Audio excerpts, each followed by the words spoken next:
Hi, Mrs. VZ here. The business focus that I want to bring to the forefront today is empathy. Empathy, it seems like this could be really challenging when we're talking about this business model of online teaching.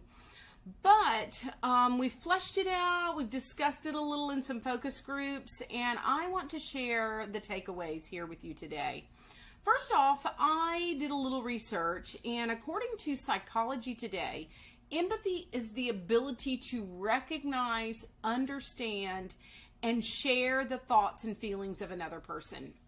So if we can take part of that and see if we can find a way to incorporate some of that recognition and that understanding into our business model, I think that will really help to grow our business. When thinking about empathy, our focus group really came up with 4 areas that I wanted to focus on in this takeaway. One is connecting with our customers, our families, our students, trying to see things from their perspective. Can we see through their eyes? Can we try to understand things from their perspective? How can we be generous? And how can we support them as they are going through different things in their lives and in their families? So let's focus on that by breaking down each one of those areas. Connecting with our students, connecting with our families. How can we do that? Because we can't connect, right? We're divided by this big screen in front of us and miles of space between us. But I have found some ways in my classes to make relatable connections just by listening to my students and hearing things they've experienced, making connections.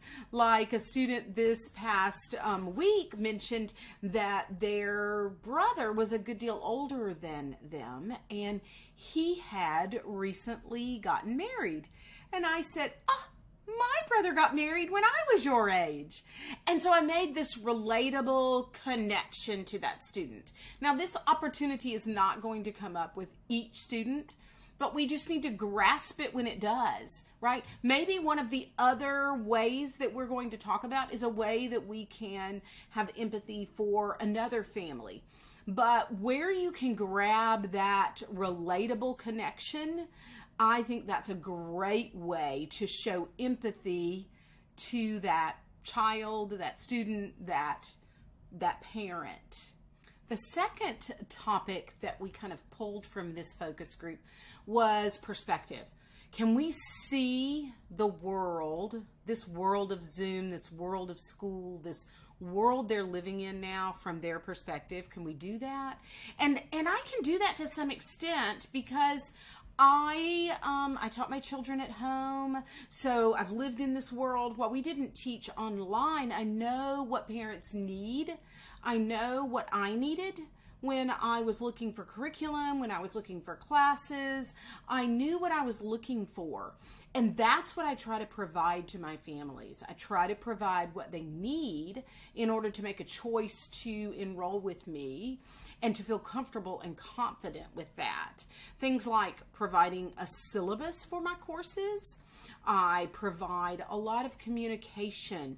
As soon as a student registers for my classes, I throw the door open by sending a personal welcome email to that parent, letting them know that I'm so glad their student will be joining. I tell when the class will begin because sometimes students have registered for the wrong class, and I tell what grade level this class is because that's also happened.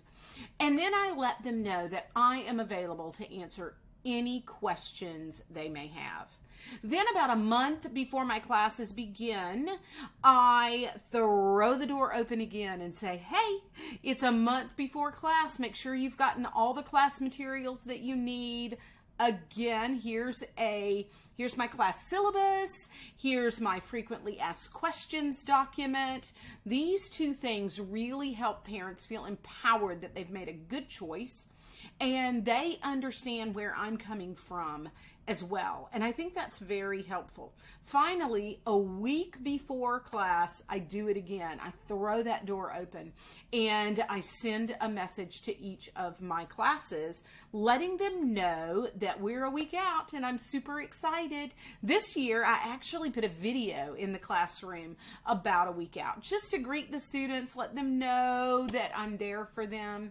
I also started something else this year, that if the student was new to Outschool, I created a special introduction to Outschool video, letting them know some little tricks, like to log in about 10 minutes early to make sure everything works.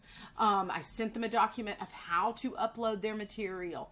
All of these things are trying to see these families, these customers, through their lens. What does Outschool look like to them, and how can I help them navigate this world of online classes a little more confidently? So those are some of the things that we took away from can we see from their perspective.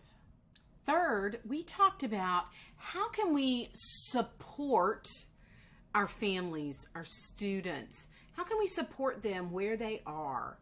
And I do this, firstly, when families write me with a concern, a question, an issue, an absence, I try to just acknowledge their situation first. I hear you. I hear that you have a concern. And then I try to offer some alternatives. I try to offer at least 2, sometimes 3 options that will work for them.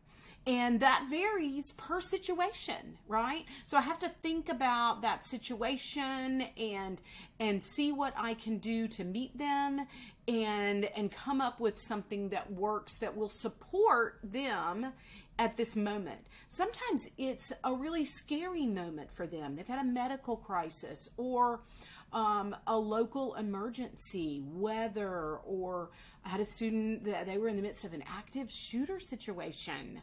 That was horrible, right? And so we have to find ways that we can support. And those are opportunities that won't come up in every class. And that's wonderful. I'm so grateful that those don't come up in every class. But when they do, we need to recognize our place in that.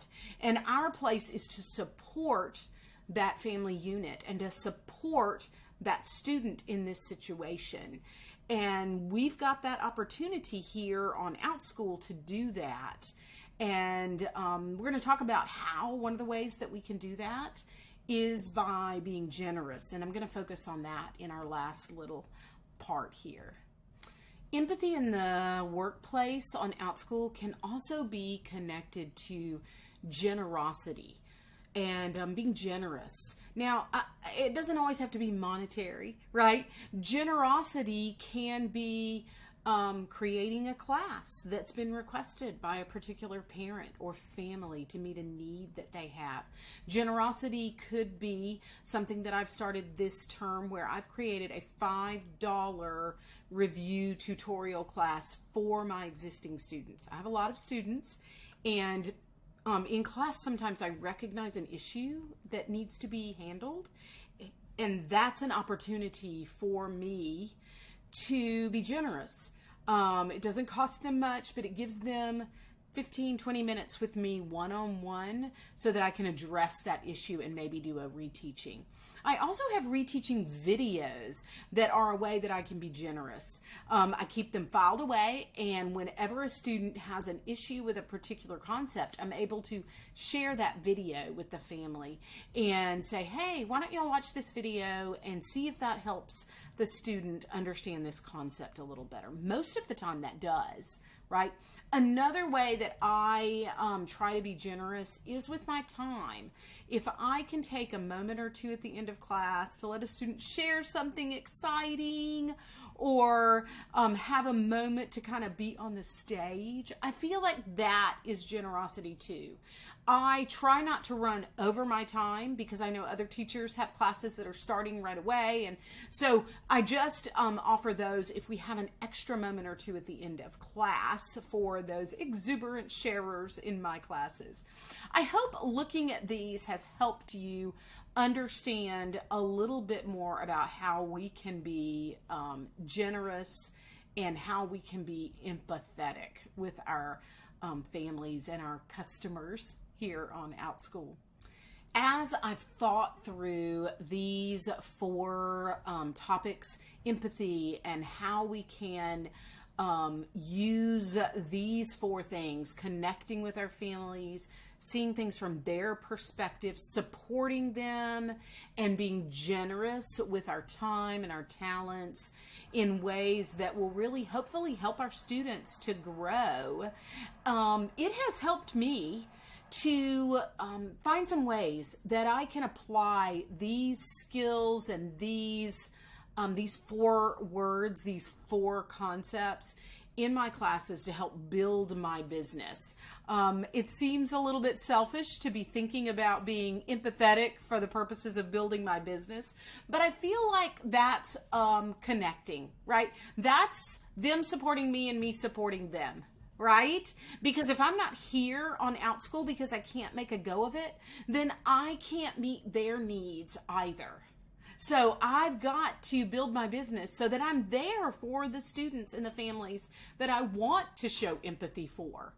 So that's the way that I try to think about this, so that it doesn't come across feeling so very selfish, because the purpose is for me to be there for families, but it is mutually beneficial as well.